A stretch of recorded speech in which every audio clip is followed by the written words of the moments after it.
हमारी discussion capital investment appraisal के topic में हमने पास पेपर क्वेश्चन स्टार्ट किए थे और कल हम क्वेश्चन नंबर 3 पे बात कर रहे थे, जिसमें हमने कुछ कैश फ्लो आइटम्स को डील कर लिया था, जिनमें land, building, initial investment, residual value, plant investment, residual value, working capital, cash flows की इन्वेस्टमेंट और उसकी रिकवरी।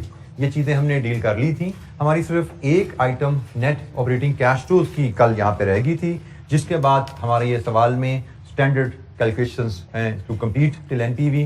कोई सवाल कल के लेक्चर से इस क्वेश्चन में किसी कैलकुलेशन पे, कैश फ्लो की वैल्यू पे, उसकी टाइमिंग पे, क्योंकि इसमें दोनों चीज़ें अहम होती हैं, आप वैल्यू भी ठीक कैलकुलेट करें और टाइमिंग भी उसकी ठीक प्लेस करें।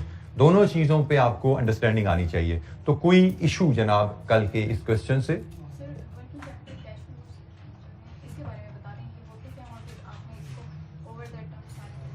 बेटा वर्किंग कैपिटल कैश फ्लोज को हमने थ्रू इलस्ट्रेशंस पहले कवर किया था। आपने वो लेक्चर क्या अटेंड नहीं किया? होते क्या आप पूछिए मुझसे। वर्किंग कैपिटल कैश फ्लोज को डील करने के लिए हमने पेज नंबर 25 पे इलस्ट्रेशन 31, 32, 33 ये 3 इलस्ट्रेशन थी, जिनमें से 2 31, 32 मैंने आपको क्लास में करवाई थी, 33 आपको असाइनमेंट में दी थी। क्या ये लेक्चर आपने अटेंड नहीं किया था? बेटा ये तो देखिए आप गलत बात है कि अब आप मैं इस स्टेज पे अगर आपने लेक्चर अटेंड नहीं किया, you have all the right to ask TA से to me out of classroom में मुझे लगता है कि मैं आपको अगर पढ़ाऊंगा तो जिन्होंने अटेंड किया उनके साथ फेयर नहीं होगा, उनके साथ आई होप यू अंडरस्टैंड, ठीक है, उनके साथ फेयर नहीं होगा। मुझे क्लास के बाहर मिलिए, मुझे आप व्हाट्सएप पे पूछिए, आप टीए से पूछिए, हर प्लेटफॉर्म अवेलेबल है आपकी गाइडेंस के लिए, हेल्प के लिए, ठीक है। बट इस क्लासरूम में it will not be fair to the others जिन्होंने ये चीज़ अटेंड की। हाँ, कोई बच्चे को कोई और दिक्कत है वो पूछिए मुझसे सवाल। जी बेटा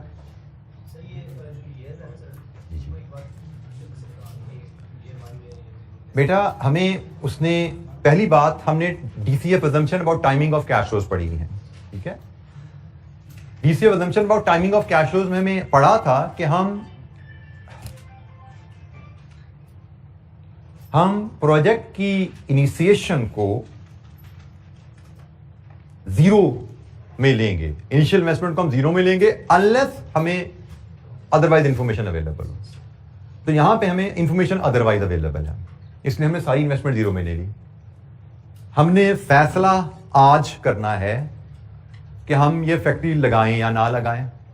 तो फैसला अगर आज किया तो लैंड तो हमारी आज ही बुक हो जाएगी। ये 40 मिलियन जो आज लैंड की वैल्यू है, ये तुम्हारी आज ही ब्लॉक होगी, इन्वेस्ट होगी, समझो।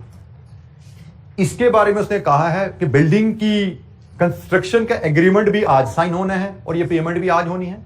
बिल्डिंग बनने में 1 साल लगेगा। एग्रीमेंट साइनिंग पे 10 मिलियन आज दे दोगे आप, बिल्डिंग बनने में 1 साल लगेगा, मतलब बाकी जो 20 मिलियन है वो 1 साल में स्पेंड होगा। और रिक्वायरमेंट में आपको बताया गया है कि किसी साल के दौरान जो पैसा स्पेंड होगा उसको साल के एंड पे समझना। ये अगर उसने ना भी लिखा हो तो हमारी ये डीसीएफ अजम्पशन भी है कि हम ऐसा ही समझते हैं, किसी साल के दौरान में कोई खर्चा हो तो हम उसको साल के एंड पे तस्वर करेंगे। तो हमें 0 से लेके 1 तक ये जो 1 साल का अरसा है, इस साल में हमारी बिल्डिंग बननी है, ये हमने साल के शुरू में पे कर देना है तो 0 में डाल देंगे। ये पैसा साल के दौरान पे करना है, इसको साल के एंड पे शो करेंगे। इसी तरह प्लांट के बारे में भी उसने कहा है कि 1 साल लगेगा प्लांट को बनने में। 0 से लेके 1 तक का पीरियड है जो 1 साल लगेगा प्लांट को बनने में। तो अजम्पशन वही है कि ड्यूरिंग द ईयर जो पैसा इनफ्लो या आउटफ्लो साल के एंड पे दिखा दो, ये भी दिखा दिया।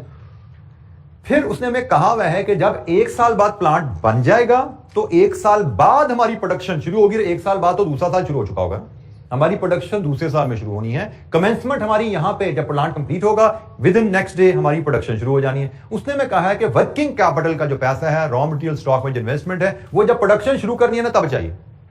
तो जब प्लांट बन जाएगा, ये पैसा ड्यूरिंग द ईयर पे हुआ है लेकिन इसको end of the year show किया, ये पैसा पे ही एंड ऑफ द ईयर होना है। जब प्लांट बन जाएगा फिर पे होना है तो इसमें भी 1 पे शो होना है, ठीक हो गया। इसके बाद हमारी प्रोडक्शन शुरू हो जानी है।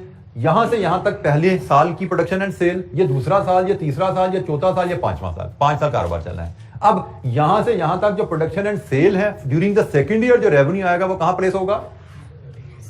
हमारे ऑपरेटिंग कैश फ्लोज यहां से शुरू होने वाले हैं। हम जो ऑपरेटिंग कैश फ्लोज बनाने जा रहे हैं वो हमारे 2, 3, 4, 5, 6 ये 5 साल हैं जो यहां पे आएंगे। ये टाइम यहां तक लग गया प्लांट बनने में, बिल्डिंग बनने में। इसके आगे अब रेवेन्यू और कॉस्ट का काम शुरू होने वाला है। जी एनी अदर क्वेश्चन? किसी और बच्चे के दिल में कोई और सवाल?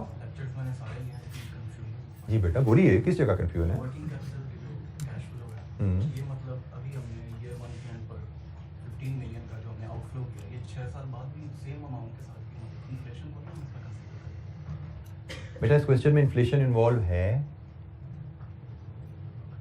चलिए हमसे हटकर मैं बात करता हूँ। जब इन्फ्लेशन बेटा जब वो कहेगा कि वर्किंग कैपिटल रिक्वायरमेंट बदल रही है तो हम उसको बदलेंगे, हम उसको प्लस भी करेंगे, हम उसको माइनस भी करेंगे, जैसे इलस्ट्रेशन 32 33 में हमने किया, प्लस भी करेंगे माइनस भी करेंगे। वो इन्फ्लेशन की वजह से हो या अदरवाइज हो, वो हमें कहे कि प्लस माइनस होना तो हम करेंगे, जैसे इलस्ट्रेशन 32 33 में हमने किया था। आगे भी एग्जामिनेशन क्वेश्चन में आएंगे जिनमें हम इसको छेड़ेंगे। वो कहेगा भाई बदलती है वैल्यू तो हम बदलेंगे उसको, लेकिन यहाँ पे उसने ऐसा कोई जिक्र नहीं किया, ना इन्फ्लेशन का जिक्र है ना कोई उतार चढ़ाव का जिक्र है। उसने कहा जी 15 मिलियन आपको इन्वेस्टमेंट चाहिए, तो भाई हमने इन्वेस्टमेंट चाहिए, हमने इन्वेस्टमेंट शो कर दी।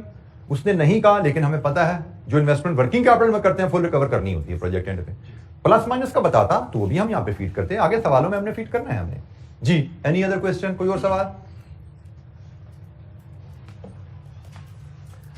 अच्छा जी, अब हम ऑपरेटिंग कैश फ्लोज के लिए एक इसका डाटा तो फिर देख लेते हैं। ऑपरेटिंग कैश फ्लोज का डाटा इसका कहां पे है? ऑपरेटिंग कैश फ्लोज में एक तो जनाब ये आ रही है रॉयल्टी, रॉयल्टी पे करनी है हमने, ये भी ऑपरेटिंग कैश फ्लो है। दूसरी कहानी आ रही है यहां पे कि company will produce goods that will be the sale for the first year is estimated at 300 million, पहले साल की सेल आ रही है। द एग्जिस्टिंग प्रॉफिट मार्जिन क्या है वो भी बता दिया उसने। As a result of own production cost per unit would decrease by 10%। The sale price and cost production per unit excluding depreciation are expected to increase by 10% and 8% respectively. तो ये जनाब हमारा डाटा है पूरा कि पहले साल हमने 300 मिलियन की सेल करनी है और पहले साल हमारी कॉस्ट क्या होगी उसकी इंफॉर्मेशन इधर से मिल रही है। उसने कहा जी करंटली आप 20% मुनाफा कमाते हो, मतलब करंटली आप 80% कॉस्ट लगाते हो, लेकिन जब आप अपनी प्रोडक्शन पे आओगे तो उस कॉस्ट में 10% की कमी आ जाएगी। लेकिन ये कॉस्ट की बात हो रही है, हमें कैश कॉस्ट चाहिए होती है। ये कॉस्ट की बात हो रही है, हमें कैश कॉस्ट चाहिए होती है, तो हमें कॉस्ट में से डेप्रिसिएशन माइनस करके कैश कॉस्ट लानी होगी। तो हमारी जो वर्किंग बनेगी ऑपरेटिंग कैश फ्लोज के लिए वो कुछ इस तरह दिखेगी। वर्किंग वन अगर हम ऑपरेटिंग कैश फ्लोज के लिए बनाएं, हमारे ऑपरेटिंग कैश फ्लोज में बिजनेस चलना है 5 साल, 2 3 4 5, ये 5 साल हैं, सॉरी 2 3 4 5 6।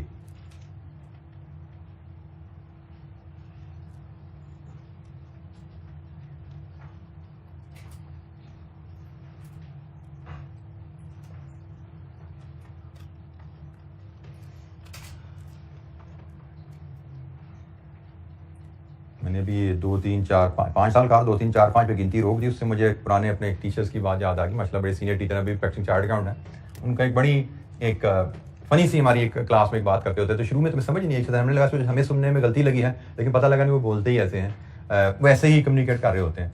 वो लॉ पढ़ाते थे हमें, उन्होंने कहा जी दिस, मैं एग्जैक्ट मुझे नहीं पता कि this law has 2 fold impact, 1 2 3। समझ नहीं है पहले ही क्या हो गया, एक दफा हुआ, फिर उससे तीसरा इट हैज 3 फोल्ड इम्पैक्ट, 1 2 3 4। तो ये उनके एक अजीब कॉमन उनकी ये एरर थी, हमेशा कम्युनिकेशन में ऐसे करते थे वो। और शुरू में तो समझ नहीं हुआ के बाद फिर हमें समझ आई, तो हम फिर इसको जरा एंजॉय करते होते थे। पहले तो मैंने भी जैसे कहा जिसके 5 साल हैं 2 3 4 5, तो भाई 6, ये 5 साल के यहाँ पूरे होते हैं। तो हमें जो इन्फॉर्मेशन दी गई है, हमें सेल्स चाहिए, हमें इसमें से लेस करनी है कैश कॉस्ट, और हमने इसमें से लेस करनी है रॉयल्टी। तो ये हमें यहां से मिलेगी नेट ऑपरेटिंग कैश फ्लोज की फिगर। सेल्स की कैलकुलेशन बहुत आसान है। उसने हमें कहा कि पहले साल से रुपीज इन मिलियन में लें, पहले साल सेल 300 मिलियन होंगी और उसके बाद ग्रोथ कितनी है सालाना। उसने हमें क्वेश्चन में ग्रोथ कितनी बताई हुई है सालाना जी? सालाना सेल्स में ग्रोथ 10% है। किस नोट में लिखा हुआ है? ऊपर पैरा में ही आ रहा है। सेल्स में 10% ग्रोथ आएगी और कॉस्ट में 8% ग्रोथ आएगी, तो 10% पर एनम ग्रोथ है जी। तो next year it will be 330, next year 363, next year 399.33, next year 439.23। Sorry बेटा, मुझे गलती लगी क्या? Sale for the first year of production is estimated at 300 million. कहीं प्राइस का जिक्र नहीं, कहीं यूनिट्स का जिक्र नहीं। 300 मिलियन सेल्स हैं, रेवेन्यू है ये, ठीक है जी। तो 300 मिलियन रुपीज इन मिलियन हमने लिए। पहले साल की सेल क्या होगी? ऑनवर्ड 10% सालाना इजाफा होगा।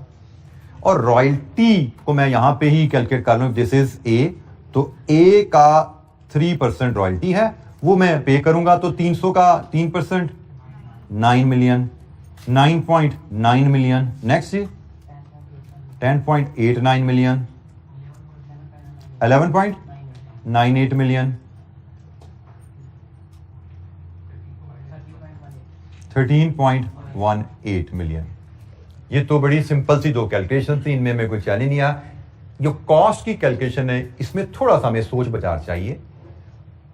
सवाल एक असूल याद रखिएगा एग्जाम में, सवालों में आसान सवाल पहले और कैलकुलेशन में आसान कैलकुलेशन पहले। तो ये कैलकुलेशन सिंपल थी, मैंने इसको कर ली, क्योंकि अक्सर होता क्या है जिसको हमें अवॉइड करना है, एक कैलकुलेशन जिसमें हमें कोई दिक्कत होगी परफॉर्म करने में, हम उस पर फंसते हैं, टाइम ज़ाया करते हैं, या आसान कैलकुलेशन भी छोड़ जाते हैं। हालांकि ये रेवेन्यू जब आ गया तो ये तो 1-1.5 नंबर की सेकंड्स में क्या नंबर है, स्कोर करें इसको, फिर इस पर तवज्जो देंगे जिसके में हमें सोचना पड़ना है। तो हमेशा ऐसा कीजिए। और फिर मैंने ये भी बताया कहीं फंसो भी तो ड्यू टाइम से ज्यादा नहीं लगाना, क्योंकि ये कैलकुलेशन जितनी भी है 2-3 नंबर से ज्यादा की नहीं है। 2-3 नंबर का मतलब 2-3 मिनट सोचो, समझ आ जाए ठीक है, नहीं तो 100 रुपया अज्यूम करना, आगे चल पड़ना। कैश कॉस्ट समझ आती है ठीक है, नहीं समझ आती 100 मिलियन लिखो, सवाल पूरा कर दो, कोई टेंशन नहीं है। 3 नंबर कट जाएंगे सवाल में से, कोई बात नहीं, 15 में से 12 भी आ जाए, और क्या चाहिए आपको, बेहतरीन स्कोर है 15 में से 12। तो कैश कॉस्ट, अब हमें देखना है कैश कॉस्ट। आपको याद रखना है कि हम डीसीएफ मेथड पे चल रहे हैं, डीसीएफ मेथड में कैश फ्लोज बेसिस पे चलते हैं। तो सबसे पहले मुझे वर्किंग वन बनानी है। वर्किंग वन में मुझे देखना पड़ेगा, बल्कि वर्किंग वन मैं यहां पे नहीं डालता, मैं वर्किंग वन यहां पे लिखता हूं। वन कर ली भैया वे, हम वर्किंग, चलिए इसको 2, वर्किंग 2, हम वर्किंग 2 बनाएंगे। हम वर्किंग 2 यहां बनाते हैं। वर्किंग 2 में हमें बताया गया है कि हमारी cost, expected cost for the first year क्या है। हमें कहा गया है कि पहले साल 300 मिलियन की सेल है, इसका 80% तो रूटीन में हमारी कॉस्ट आनी थी। इसका 80% तो रूटीन में हमारी, अगर हम प्रोडक्शन ना करते तो कॉस्ट आनी थी, लेकिन जब हम प्रोडक्शन खुद कर रहे हैं तो कॉस्ट में 10% की कमी आ जाएगी। तो भाई अगर हम खरीदते तो हमारी 300 मिलियन की सेल्स की कॉस्ट इतनी होती, बनाई है तो हमारी कॉस्ट 10% कमी के साथ कितनी है, 216 मिलियन। ये हमारी कॉस्ट है। उसने कॉस्ट कहा है, तो कॉस्ट में तो डेप्रिसिएशन भी शामिल होती है। हमें तो कैश कॉस्ट चाहिए, तो इसमें से हम लेस कर देते हैं डेप्रिसिएशन। डेप्रिसिएशन हम बिल्डिंग पे भी चार्ज करेंगे, डेप्रिसिएशन हम प्लांट पे भी चार्ज करेंगे। ये दोनों डेप्रिसिएशन लेस करेंगे तो हमारी एक्सपेक्टेड कैश कॉस्ट आ जाएगी फॉर द फर्स्ट ईयर। आगे फिर ग्रोथ है वो हम डाल देंगे। तो जनाब बिल्डिंग की डेप्रिसिएशन हमें बताया गया है कि बिल्डिंग भी और डेप्रिसिएशन का जिक्र कहां पे जी, पॉलिसी डेप्रिसिएशन 4th बुलेट ये वाली डेप्रिसिएशन, ओएल charge depreciation on factory building and plant under straight line method. Straight line method पे डेप्रिसिएशन चार्ज करनी है, तो स्ट्रेट लाइन मेथड पे डेप्रिसिएशन चार्ज करने का तरीका कर क्या होता है, cost minus residual value divided with life. बिल्कुल ठीक है, cost minus residual value. Building की कॉस्ट 30 मिलियन, बिल्डिंग की residual value 15 million divided with life, कितनी डेप्रिसिएशन 3 मिलियन। प्लांट की डेप्रिसिएशन, प्लांट की कॉस्ट 100 मिलियन, प्लांट की रेजिडुअल वैल्यू 10 मिलियन, प्लांट की लाइफ 5 साल 18। तो जनाब कैश कॉस्ट हमारी कितनी होगी, 195 मिलियन। ये हमारी पहले साल की कैश कॉस्ट है। जैसे क्वेश्चन ने हमें कहा, हमने उसके मुताबिक, हमें सिर्फ ये कॉन्सेप्ट पता है कि हमें कैश कॉस्ट चाहिए, उसने हमें कॉस्ट की डिटेल दी है। तो cost minus depreciation, cash cost आ जाती है 195। 195 हमारी पहले साल की कॉस्ट आ गई। स्ट्रेट लाइन डेप्रिसिएशन थी, हमने लेस की, हमें पहले साल की कॉस्ट मिल गई 195। 195 ये पहले साल की कॉस्ट है, और ऑनवर्ड इसमें ग्रोथ कितनी है 8% पर एनम। कॉस्ट में ग्रोथ 8% है। तो जनाब 195 इंटू 1.08 210.6, another 8%, 45, another 8%, 245.64, another 8%, 0.33, लीजिए जी 30। अब हम यहां से नेट ऑपरेटिंग कैश, हमारे ऑपरेटिंग कैश फ्लोज में 3 ही आइटम्स आती थी, अब इनका सम लेंगे और इसको हम एक्सटेंड कर देंगे अपनी वर्किंग में। तो पहले साल के ऑपरेटिंग कैश फ्लोज 2 में 96, 109.5, 0.66, ये सारी पॉजिटिव वैल्यूज आ रही हैं। 0.71, 0.75, ये जी हमारे पास नेट ऑपरेटिंग कैश फ्लोज के फिगर हैं। Any question?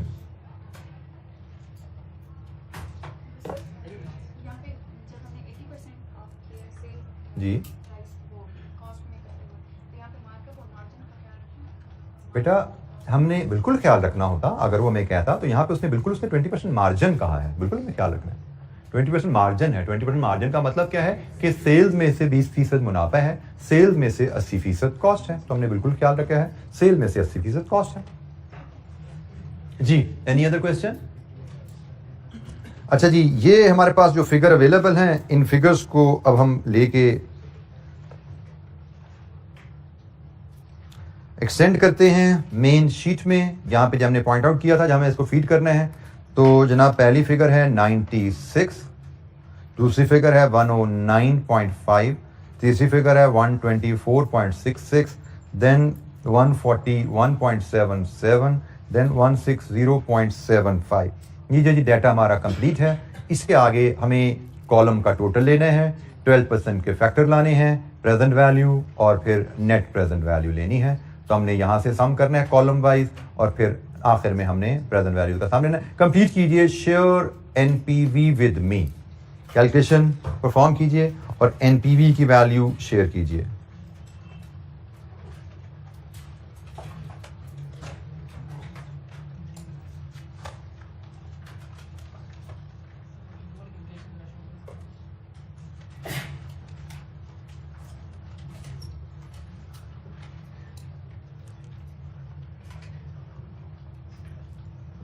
Complete the question for NPV.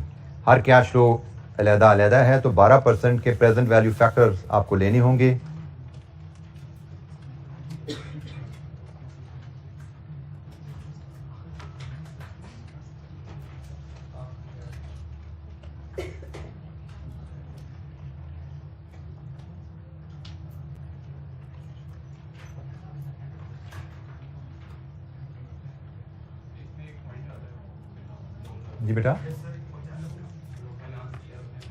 जी बेटा मेरी कल उस पॉइंट पे डिस्कशन आपसे ये हो गई थी कि फाइनेंसिंग कैश फ्लोज को हमने शामिल अपने एनालिसिस में नहीं करना होता। लोन लेना, लोन पे करना, लोन पे इंटरेस्ट पे करना, ये सारे आपके फाइनेंसिंग कैश फ्लोज हैं। इन्वेस्टमेंट अप्रेजल में हम सिर्फ इन्वेस्टिंग कैश फ्लो देते हैं, कैपिटल इन्वेस्टमेंट के और वर्किंग कैपिटल इन्वेस्टमेंट के और ऑपरेटिंग कैश फ्लो देते हैं। फाइनेंसिंग कैश फ्लोज हम अपनी कैलकुलेशन में नहीं लाते। हमें कहीं आईकैप के सोल्यूशन में एक आध जगह ये गलती नजर आएगी, हमने इसको अवॉइड करना है, ठीक है। इस क्वेश्चन में जैसे this is an error, investing cash flows आईकैप ने लोन की वसूली और लोन की रीपेमेंट डाली हुई है। इंटरेस्ट कैश फ्लोज उसने नहीं लिए, लेकिन उसने लोन के प्रिंसिपल के कैश फ्लोज अपनी वर्किंग में डाल दी हैं, विच इज एन एरर, ठीक है। तो हमने फाइनेंसिंग कैश फ्लोज के बारे में याद रखना है, हमने फाइनेंसिंग कैश फ्लोज को शामिल नहीं करना। इसीलिए मैं आपको बार बार जो एडवाइस भी करते रहता हूँ, आल्दो ये बहुत कम होता है कि आईकैप के सोल्यूशन में एरर्स हमें मिलें, लेकिन बहरहाल 2-4% चांसेस ही एरर मिल जाती हैं। और जब आप अपना दिमाग अप्लाई किए बगैर सोल्यूशन पढ़े होते हो तो आप फिर उसको जज नहीं कर पाते कि क्या ये गलती है या आपको समझने में गलती लग रही है। आप जज नहीं करते और आप समझते हो यकीनन ये सोल्यूशन ठीक होगा, आप उसको उसी तरह याद करने की कोशिश करते हो ऑन द असम्पशन के शायद क्लास में सर ने ये चीज स्किप कर दी होगी, तो ये यहाँ पे कोई नई चीज मिल गई है, मैं सीख लूँ इसको, तो जरूरी नहीं कि वो चीज नहीं हो, वो चीज गलत भी हो सकती है। तो अगर आपने नोट्स पढ़े होंगे आपको ये पता होगा कि फाइनेंसिंग कैश फ्लोज को हमने इन्वेस्टमेंट अप्रेजल में नहीं लेना, फिर वो सोल्यूशन आप देखोगे तो आप समझ जाओगे ये गलती है। लेकिन अगर ये नोट्स पढ़े बगैर सोल्यूशन देखोगे तो आपको लगेगा शायद सर ने स्किप कर दी थी बात, ये तो हमें तो क्लास में सर ने सवाल में नहीं कराई थी, सर से मिस होगी, तो इसको भी ऐसे करना होता है, आप उसको सीखने की कोशिश करोगे।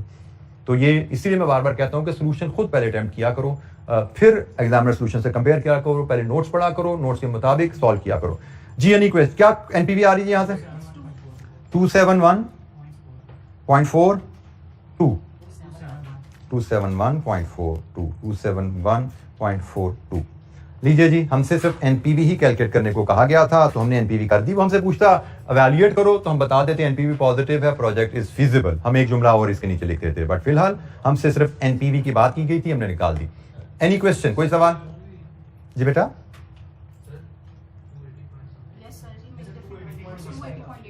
280.86 लीजिए जी। तो कैलकुलेशन को मैंने पहले भी जहाँ एक ये बात बोली होगी, ध्यान से कैलकुलेशन परफॉर्म किया कीजिए। बात किस तरह की हम जिसको अनफोर्स एरर कहते हैं, गलतियां कर जाते हैं और हम 1-2 नंबर ऐसे लूज कर जाते हैं। तो एग्जाम में हमें पता है 1-1 नंबर मैटर कर रहा होता है, 1-1 नंबर करके 2-4 नंबर हमने लूज किए, तो अक्सर बच्चे तो 1 नंबर से भी फेल हो जाते हैं। लेकिन हम 1-1 करके केयरलेसनेस की वजह से 3-4 नंबर लूज कर जाते हैं बाज का, और हमारा अच्छा खासा पेपर जो है वो पास से फेल में कन्वर्ट हो जाता है। वी नीड टू लर्न कि हम ध्यान से काम करने की आदत डालें। जी एनी क्वेश्चन? कोई सवाल? अच्छा ये क्वेश्चन और देखते हैं। क्वेश्चन नंबर 6, इसमें हमारे पास काफी ज्यादा पास पेपर के क्वेश्चन अवेलेबल हैं, शॉर्ट क्वेश्चन भी हैं, लॉन्ग क्वेश्चन भी हैं। तो हम क्वेश्चन नंबर 6 पे जाते हैं जी। It is Cloudy Company Limited, autumn 17 का क्वेश्चन है ये। रिक्वायरमेंट है compute IRR, internal rate of return of the new plant, and advise whether CCL should introduce D44, assume that all cash flows would arise at the end of the year unless stated otherwise। या फिर बोल दूं जिसमें जुमला ना भी लिखा हो, हमें पता है ऐसा ही होता है। ये जुमला कोई जरूरी नहीं था लिखना, हमने ये बुक में ये चीजें पढ़ी हुई हैं कि this is how we should deal. तो IRR कैलकुलेट करना है जी। Let's read the question. Cloudy Company Limited manufactures and sells specialised machine X85। A newer version of machine is gaining popularity in the market and CCL is therefore considering to introduce a similar version, that is D44। Detailed research in this respect has been carried out during the last 6 months at a cost of 3.25 million। Company currently एक product DX85 बेचती है, उसका नया version D44 market में आ चुका है। Company ने research करके 3.25 मिलियन स्पेंड कर दिया जस्ट टू असेस कि इसकी कंपनी इस प्रोडक्ट की पॉपुलैरिटी क्या है। The related information is as under: the initial investment in the new plant for the manufacturing of D44 would be 450 million, including installation and commissioning of the plant। Projected production and sales of D44 are as follows। Number of units में data given है जी, 4 साल चलना है ये plant. Sales volume of X85 in the latest year was 30,000। जो साल गुजरा उसमें X85 में 30,000 बेचा था। It is estimated that introduction of D44 would reduce the sale of X85 by 2,000 units every year। हर साल हमारा X85 2,000 यूनिट्स उसकी सेल कम होती जाएगी। Estimated selling price and variable cost per unit of D44 in year 1 is estimated at 40,000 and 32,000 respectively। The contribution margin on X85 in year 1 is estimated at 5,500 units। Fixed costs in the year 1 are estimated at 45 million। However, if the new plant is installed, these costs would increase to 75 million। हमारे पास एक plant already X85 का चल रहा है, ठीक है, तो उसने कहा जी X85 के हिसाब से तो फिक्स्ड कॉस्ट एक्सपेक्टेड है अगले साल 45, लेकिन अगर नया प्लांट लगा लिया तो ये कॉस्ट इंक्रीज टू 75 पे चली जाएगी। ये ख्याल रखना है, इंक्रीज बाय डिफरेंस होता है, ठीक है। उसने कहा जी 45 से 75 पे चली जाएगी, मतलब 30,000 से 30 मिलियन से बढ़ जाएगी। Impact of inflation on selling price, variable cost and fixed cost would be 10% for the both machines and plants। The new plant would be depreciated at 25% under the reducing balance method। Tax depreciation is to be calculated on the same basis। The residual value of the plant at the end of the useful life of 4 years is expected to be equal to its carrying value। Applicable tax rate is 30% and tax is paid in the year in which liability rises। Cost of capital is 12%। अच्छा जी, हमने जो चीज़ एक सीखी है कि question में जब भी इन्फ्लेशन आ जाए, जैसे यहाँ पे इन्फ्लेशन आया, तो हमें देखना होता है कि हमने कैसे इसको लेकर चलने हैं, रियल या मनी। तो हमने देखा यहाँ पे इन्फ्लेशन और साथ टैक्सेशन भी है, सही है। तो इन्फ्लेशन भी है, टैक्सेशन भी है, हम मनी अप्रोच पे हम चलेंगे। यहाँ पे हम मनी अप्रोच पे चलेंगे, मतलब हम तमाम कैश फ्लोज को इन्फ्लेट करके चलेंगे। फॉर्मेट हमारा स्टैंडर्डाइज ही रहता है कि जीरो में इन्वेस्टमेंट है, 4 साल तक कारोबार चलना है, 0 से 4 तक, टैक्सेस भी सेम ईयर में ही है। इसका मतलब हमारे कैश फ्लो 0 से 4 तक ही रहने वाले हैं। एरियर में होते तो चौथे साल के प्रॉफिट बिफोर टैक्स 5वें साल पे जा सकता था। फॉर्मेट अगर हम बनाएं तो हमारा फॉर्मेट यहाँ पे जो स्टैंडर्ड सा है उसी पे हम उसको लेके चलते हैं। क्वेश्चन नंबर 6, IRR पे जाना है तो 0, 1, 2,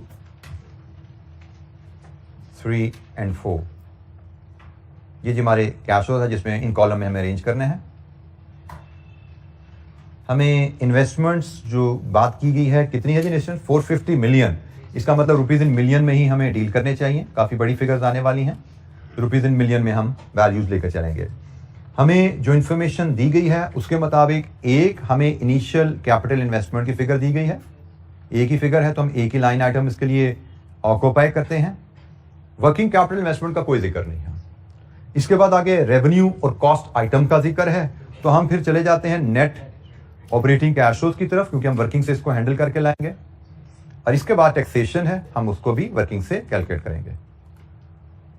ये जी हमारी टैक्सेशन के बाद यहाँ से हमें नेट कैश फ्लोज मिल जाएंगे और हमें फिर कहा गया है IRR निकालिए। कॉस्ट ऑफ कैपिटल 12% है तो हम डिस्काउंट फैक्टर 5% का ले लेते हैं, इस पे PV लेंगे, इसकी NPV ले लेंगे, फिर हम एक डिस्काउंट फैक्टर से 20% का ले लेते हैं, इसकी PV ले लेंगे और फिर हम NPV एट 20% ले लेंगे। तो 2 रेट्स पे 2 NPVs आएंगी हमारे पास। यहाँ से हम फिर इंटरपोलेशन से IRR कंप्लीट कर लेंगे। ठीक है जी, तो ये फॉर्मेट है जी जिसपे हमने चीज़ों को फीड करना है। स्टार्टिंग विद इनिशियल इन्वेस्टमेंट कितनी है जी, 450 मिलियन, 0 में आउटफ्लो। इसकी रेजिडुअल वैल्यू चाहिए, लेकिन रेजिडुअल वैल्यू कैरिंग वैल्यू है और कैरिंग वैल्यू हमें मिलती है डेप्रिसिएशन शेड्यूल के ऊपर, और डेप्रिसिएशन शेड्यूल हम टैक्सेशन के लिए बनाएंगे, तो इसलिए हमने इसको भी होल्ड कर लिया। हम नेट ऑपरेटिंग कैश फ्लोज की तरफ मूव करेंगे और working 1। Net operating cash flows में हमें जो आइटम्स दी गई हैं, हमें एक तो उसने बताया हुआ है यूनिट्स का डाटा, फिर हमें कंट्रीब्यूशन का डाटा गिवन है, फिर फिक्स कॉस्ट का भी जिक्र है और कंट्रीब्यूशन लॉस का भी जिक्र है, अपॉर्चुनिटी कॉस्ट का भी जिक्र है कि अगर हम D44 लॉन्च करते हैं तो D85 में हमें सेल्स में रिडक्शन आएगी ना, तो वहां पे हमें नुकसान आएगा। तो हमारी जो आइटम्स ऑफ कैश फ्लोज बनेगी यहां पे से वर्किंग 1 में बनाऊं तो एक हम लाएंगे एनुअल कंट्रीब्यूशन, मैं कंट्रीब्यूशन एनुअल कंट्रीब्यूशन लाऊंगा क्योंकि हमें इन्फ्लेशन रेट तो एक ही दिया हुआ ना नोट नंबर 5 में, सेलिंग प्राइस का, वेरिएबल कॉस्ट का, फिक्स्ड कॉस्ट का, सबका इन्फ्लेशन रेट सेम ही है, तो हम कंट्रीब्यूशन डायरेक्टली निकाल सकते हैं। एनुअल कंट्रीब्यूशन D44 का लाएंगे, इसमें से लेस करेंगे हम इंक्रीमेंटल फिक्स कॉस्ट, क्योंकि हमने सीखा हुआ इंक्रीमेंटल फिक्स कॉस्ट रेलेवेंट होती है, और इसमें से फर्दर लेस करेंगे हम कंट्रीब्यूशन लॉस, कौन सा, X85 का। I think these are the 3 cash flows. Contribution D44 का, इसमें रेवेन्यू भी कवर हो गया, उसकी वेरिएबल कॉस्ट भी होगी, D44 से रिलेटेड फिक्स कॉस्ट भी यहां पे ले लेंगे, और D44 की वजह से X85 में जो नुकसान होगा वो भी ले लेंगे। तो जनाब ये हमारा डाटा है, 4 साल के लिए हमें ये यहां पे ये अरेंज करना है, क्योंकि हमारा कारोबार 4 साल चलना है।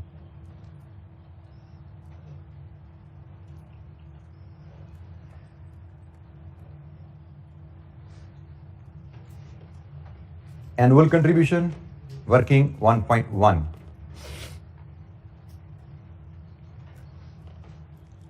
चूंकि हर साल वॉल्यूम बदल रहा है तो हम ईयर वाइज 1, 2, 3, 4 सेल यूनिट्स लेंगे, कंट्रीब्यूशन पर यूनिट लेंगे और एनुअल कंट्रीब्यूशन ले लेंगे रुपीज इन मिलियन में, और कंट्रीब्यूशन पर यूनिट हम रुपीज में ले आते हैं। सेल यूनिट्स रेडीली अवेलेबल हैं, पहले साल 20,000, दूसरे साल 25,000, तीसरे साल 27,000 और चौथे साल 29,000। कंट्रीब्यूशन पर यूनिट, उसने कहा है नोट नंबर 3 में estimated selling price and variable cost per unit of D44 in year 1 is estimated and 40,000 and 32,000, मतलब 40,000 माइनस 32,000 इट इज 8,000। पहले साल में हमारा कंट्रीब्यूशन 8,000 एक्सपेक्टेड है। तो जनाब units into contribution per unit, सालाना कंट्रीब्यूशन रुपीज इन मिलियन में 160 मिलियन, ये हमारा सालाना कंट्रीब्यूशन है। अगले साल इसने कहा जी आपकी प्राइस में भी 10% का इजाफा आना है, आपकी वेरिएबल कॉस्ट में भी 10% का इजाफा आना है, इसका मतलब आपके कंट्रीब्यूशन में 10% का इजाफा आएगा। तो अगले साल आपका कंट्रीब्यूशन होगा 8,000 इंटू 1.1 8800 इंटू 25,000 220 मिलियन।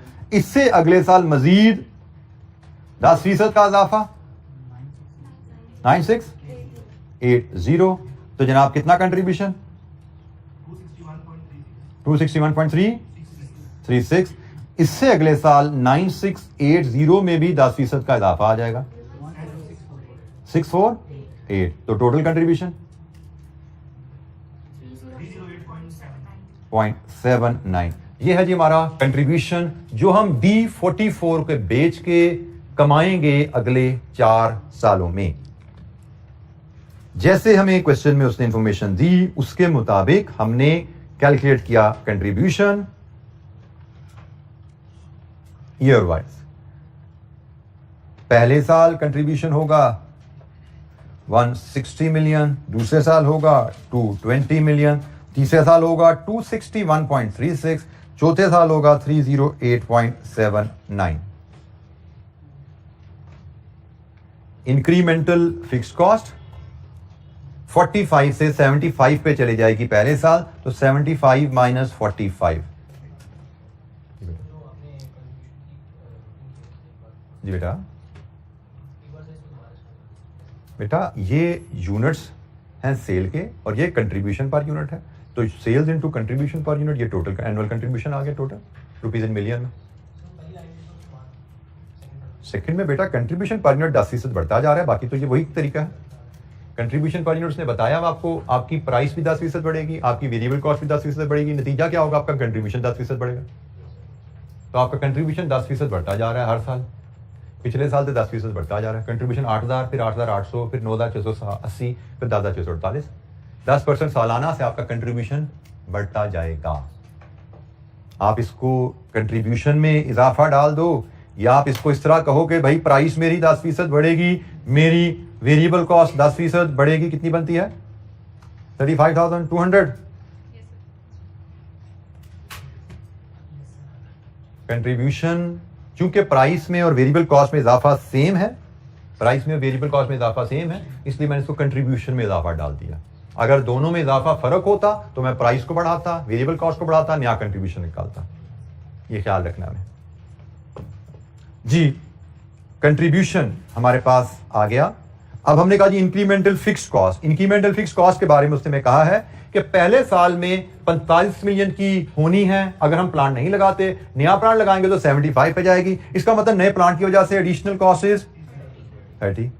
और ऑनवर्ड वो कह रहा है कि भाई 10% पर एनम इंक्रीज है। तो क्योंकि इसमें बहुत ज्यादा यूनिट्स पर यूनिट इन्वॉल्व नहीं है, हम इसको यहीं इसी तरह मैनेज कर लेंगे। इसके बाद इन्फ्लेशन 10% पर एनम है। तो जनाब नेक्स्ट 33, नेक्स्ट 36.30,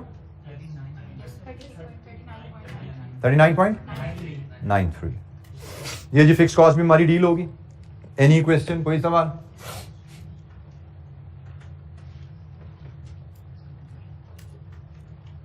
इसके बाद नेक्स्ट आइटम कंट्रीब्यूशन लॉस, कि अगर हम ये यूनिट्स बेच के कमाएंगे D44 से ये कमाई करेंगे तो X85 पे नुकसान भी होगा।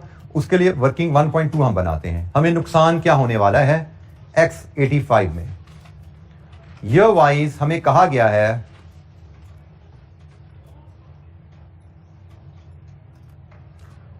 कि अगर हम D45 लाते हैं तो सालाना सेल हमारी 2,000 से कम होती जाएगी। मतलब पहले साल में 2,000 का नुकसान, दूसरे साल में 4,000 का नुकसान, तीसरे साल में 6,000 का नुकसान और चौथे साल में 8,000 यूनिट का नुकसान। सालाना सेल हमारी 2,000 से कम होती जाएगी। पहले साल हम 2000 यूनिट X85 का नहीं बेच पाएंगे अगर D44 लाते हैं। दूसरे साल हम 4000 यूनिट्स नहीं बेच पाएंगे X85 के। तीसरे साल मजीद 2000 का नुकसान होगा। चौथे साल मजीद 8000 का नुकसान हो जाएगा। और हमें कहा गया है कंट्रीब्यूशन पर यूनिट जो X85 का है, कंट्रीब्यूशन पर यूनिट जो X85 का रुपीज में है, कितना है जी वो? उसने कहा जी पहले साल वो 5500 होगा, ऑनवर्ड इसमें भी 10% इजाफा आता जाएगा। कितना हो जाएगा जी दूसरे साल? 6050, फिर 6050 में मजीद 10% इजाफा, 6655, फिर इसमें मजीद इजाफा 7321। लीजिए जी टोटल कंट्रीब्यूशन लॉस हमारा रुपीज इन मिलियन में कैलकुलेट कर लीजिए, क्या है? 11 मिलियन, 24.2 मिलियन, 39.93 मिलियन, 58.57 मिलियन। ये जी लॉस ऑफ कंट्रीब्यूशन है कि अगर हमने D44 लॉन्च किया तो D44 लॉन्च करने के नतीजे में हमें X85 में इतना नुकसान भी होगा। सो अपॉर्चुनिटी कॉस्ट का कॉन्सेप्ट है कि हम एक प्रोडक्ट लॉन्च करेंगे तो उसी प्रोडक्ट में उसकी वजह से नुकसान आएगा, तो ये भी रेलेवेंट कैश फ्लो है क्योंकि D44 को लॉन्च करने की वजह से ये नुकसान आ रहा है, तो ये भी रेलेवेंट है। D44 की कमाई आएगी तो X85 में से ये माइनस भी होगा, फिर ये दोनों लाजिम व मलजूम है। जी बेटा, जी बेटा, बेटा वर्किंग में फिलहाल आपको एक्सप्लेन करने के लिए इनिशियल स्टेजेस पे मैं डिटेल में चला जाता हूं ताकि आपको वर्किंग बेहतर अंदाज में समझ आ जाए, कैलकुलेशन की लॉजिक क्लियर हो जाए। एग्जाम में हमारी अप्रोच यही रहेगी स्मार्ट वर्किंग। अगर हम किसी कैलकुलेशन को स्मार्टली प्रेजेंट कर सकते हैं तो वी शुड गो देयर। जैसे यहाँ पे मुझे लगा कि इसकी एक्सप्लेनेशन में मुझे वर्किंग डिटेल में आपको समझाने की जरूरत नहीं है तो मैंने इसको यहीं पे कर दिया, लेकिन ये मुझे लग रहा था कि आपको कॉन्सेप्ट क्लियर होना चाहिए कि आपको यूनिट्स और कंट्रीब्यूशन पर यूनिट से कैसे मूव कर रहे हैं, उसके हिसाब से इसको मैंने एक्सप्लेन किया। अगर आपको लगता है आप इसके बगैर एग्जामिनर को कम्युनिकेट कर सकते हो कि आपने ये फिगर कैसे हासिल की है, डिटेल में जाए बगैर एग्जामिनर को कम्युनिकेट कर सकते हो, आपके दिमाग में इतनी एफिशिएंट स्मार्ट प्रेजेंटेशन के फॉर्मेट्स हैं, go ahead, you are at liberty. लेकिन एग्जामिनर को पता लगना चाहिए कि आपने किस असूल के तहत ये वैल्यूज, किन वैल्यूज को यूज करके ये वैल्यूज डिराइव की हैं। ठीक है, मतलब there is no hard and fast formats and guideline के वर्किंग इस फॉर्मेट में ऐसे प्रेजेंट करनी है। आप स्मार्ट वर्किंग पे भी जा सकते हैं, आप डिटेल वर्किंग पे भी जा सकते हैं। स्मार्ट वर्किंग इज प्रेफरेबल, मैं उसको प्रेफर करता हूं, लेकिन यहां पे मैं बोर्ड पे बात का डिटेल वर्किंग में इसलिए जाता हूं ताकि आपको कैलकुलेशन की लॉजिक तरह बेहतर अंदाज में अंडरस्टैंड हो जाए। With the passage of time मैं यहां पे भी ज्यादा अक्सर स्मार्ट वर्किंग पे चला जाया करूंगा, और आपको तो कोशिश करनी ही करनी है कि एग्जाम तक जाते जाते जितना स्मार्टली चीजों को प्रेजेंट करना सीखिए उतना बेहतर है। और उसके लिए आपके लिए बेस्ट गाइडलाइन ये सोल्यूशन है आईकैप के, कि आप किस हद तक अपनी वर्किंग को श्रिंक कर सकते हो, आईकैप का सोल्यूशन से समझ लिया करो। ठीक है, लेकिन आईकैप के सोल्यूशन से आप वर्किंग को श्रिंक करना तभी समझोगे जब वर्किंग की लॉजिक आपको पता है। अगर आप आईकैप की वर्किंग को समझने की कोशिश करोगे विदाउट द लॉजिक तो इसकी वर्किंग बाद का आपको समझ नहीं आती है, वैल्यूज आई कहां से, बाद का आपको नहीं समझ आती। तो उसके लिए जरूरी है कि आपको कॉन्सेप्चुअल बैकग्राउंड आपका अच्छा हो। तो मैं कोशिश कर रहा हूं कि आपकी कैलकुलेशन का बैकग्राउंड हम यहां पे अच्छा बिल्ड करते जाएं, बाकी वर्किंग आगे स्मार्ट कर लेंगे, कैलकुलेशन की लॉजिक हमें पता हो तो। अच्छा जी, कंट्रीब्यूशन लॉस। जी बेटा,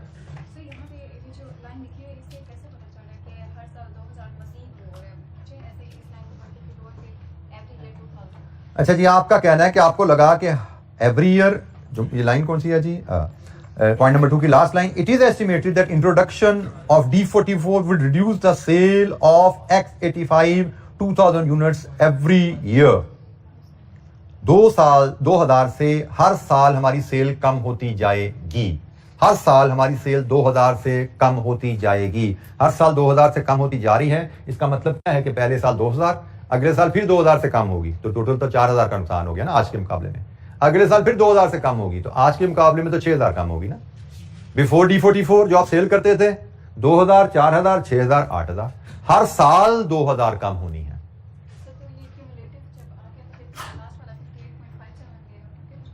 बेटा 8000 यूनिट्स अब नहीं बेचोगे 4 साल बाद तो उस पर नुकसान आपको इतना ही आएगा।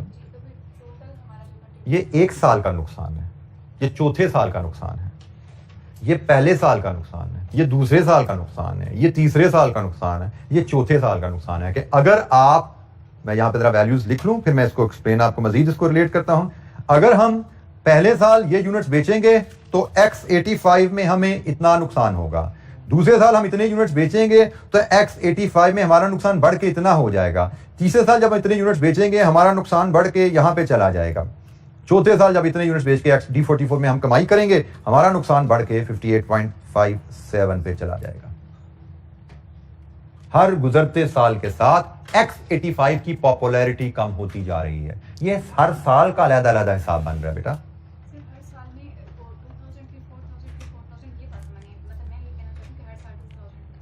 बेटा आप समझ नहीं रहे, हमारी सेल सालाना 2-2 हजार से नीचे जाती जा रही है।